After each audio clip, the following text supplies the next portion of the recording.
오늘은 매크로 변수가 강하게 장을 말아올린 그런 날이었습니다.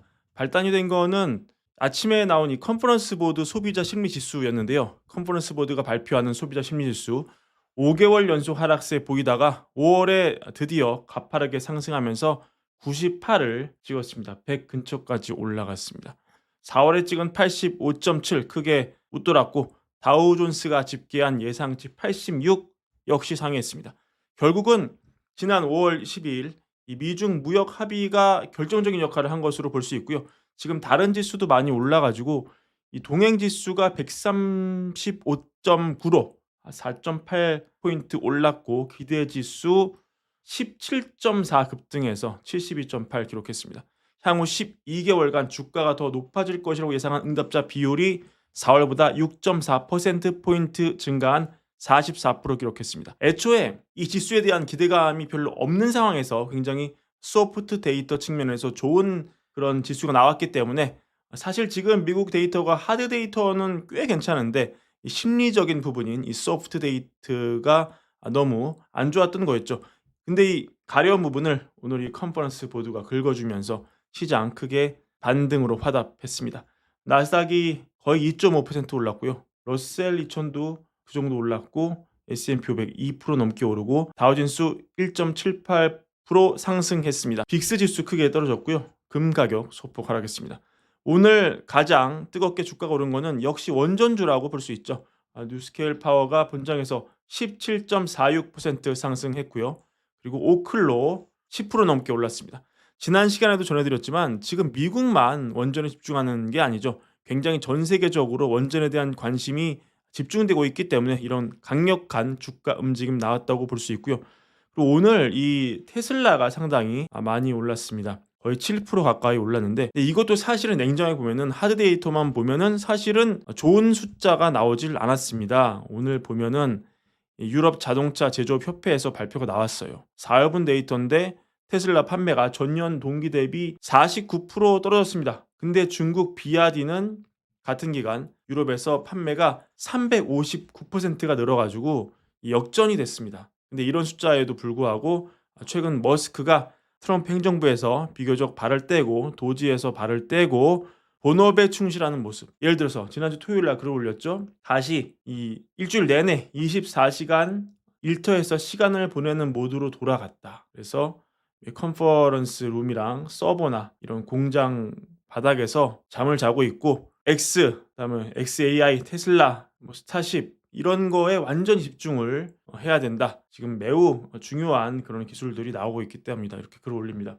결국은 이 본업으로 돌아온 머스크가 그간의 어떤 CEO 리스크, 시장의 혹독한 평가, 테슬라의 불안한 미래 이런 걸 깨고 다시 테슬라 주가를 끌어올릴 것이다. 이렇게 시장이 좀 보는 것 같습니다. 이미 나올 악재가 웬만큼 더 나왔기 때문에 이런 관점에서 오늘 주가 상승은 상당히 인상적이다 이렇게 볼 수 있고요. 이 매크로 차원에서 다시 돌아가면은 관세 부분은 확실히 좀 시장 우려가 정점을 찍었다 이렇게 볼 수 있는 게 헬시지도 나와가지고 말을 했죠. 몇 건의 추가 합의가 조만간 나올 수 있고 일부 국가에서는 관세율을 10% 밑으로 내려갈 수 있다 이렇게 평가를 하거든요. 다만 이제 EU와는 조금 협상이 까다로운 이유가 EU가 나라마다 목표가 다르기 때문에 EU 자체로 이 목표를 종합해야 되는 그런 게 시간이 좀 걸릴 수 있다. 그래서 결정이 늦어지는 걸 이해할 수 있다. 이렇게 전망을 합니다. 그래서 매크로 부문에서 정말 최근 우리를 너무나 힘들게 했던 그런 관세 공포는 이제 조금 사그라들었다. 이렇게 볼 수 있고 이 소프트 데이터 측면에서도 소비자 심리 부분에서도 아까 보여드린 것처럼 이 컨퍼런스 보드의 달라진 평가 이런 걸 보면 방향 전환이 좀 기대된다. 이렇게 볼 수 있죠.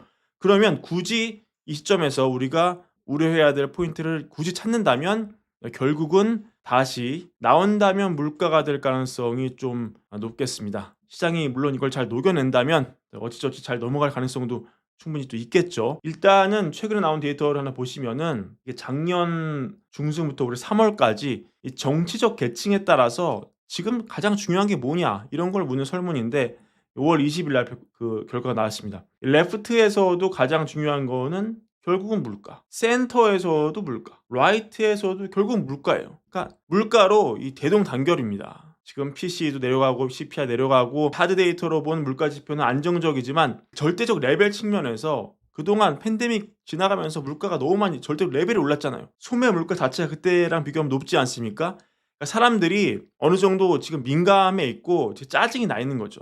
그래서 이런 심리를 잘 알기 때문에 트럼프도 계란값이 올랐을 때 계속 계란값 낮추기 위해서 메시지를 보내고 실제 계란값이 내려가니까 계란값 우리가 낮췄다고 홍보를 많이 한 것이죠. 그만큼 이 소매 물가에 민감하다는 걸 트럼프도 잘 아는 것입니다. 그래서 이런 상황에서 소매 물가가 올라 버리면은 이게 또 매크로 측면에서 소비 심리를 위축시키고 증시를 흔들 수 있는 그런 변수가 될 수 있습니다. 실제 물론 이것도 정치적인 이런 데이터입니다만 미시간 기대 인플레는 계속 올라가고 있는 그런 모습도 지금 보이고 있습니다. 그래서 일단 중국과의 관세 전쟁은 비교적 휴전 상태로 접어들었지만 지금 민감한 문제들이 약간씩 후행적으로 나오고 있는 모습이 보이고 있죠.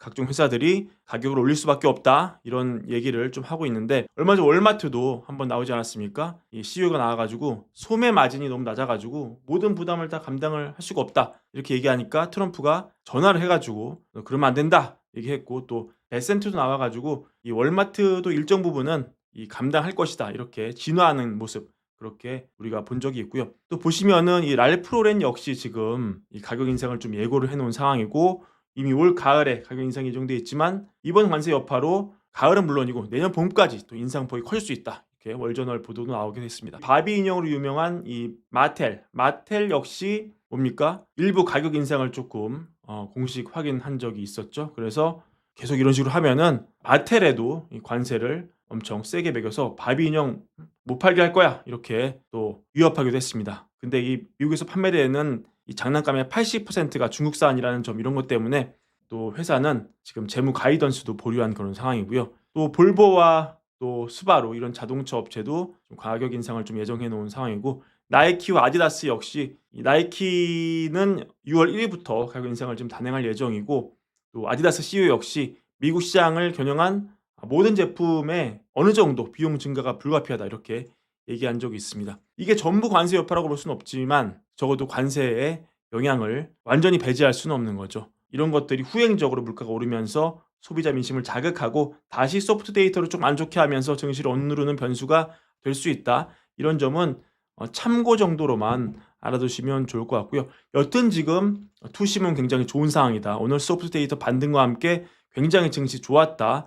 이런 추세에 좀 더 갈 수 있다. 이렇게 월가가 보는 점 참고로 알려드리고 그리고 물가 역시 지금 이런 우려가 있음에도 불구하고 결국은 뭡니까? 국제 유가가 좀 어느 정도 낮은 상태로 유지되는 한 크게 걱정할 필요는 없다. 이런 주장도 상당히 힘을 받고 있다. 이런 점 함께 말씀드립니다. 자, 오늘 영상 이것으로 마무리하고요. 텔레그램 많은 사랑 부탁드리고 월걸부 구독과 좋아요 많은 사랑도 함께 또한 부탁드립니다. 감사합니다.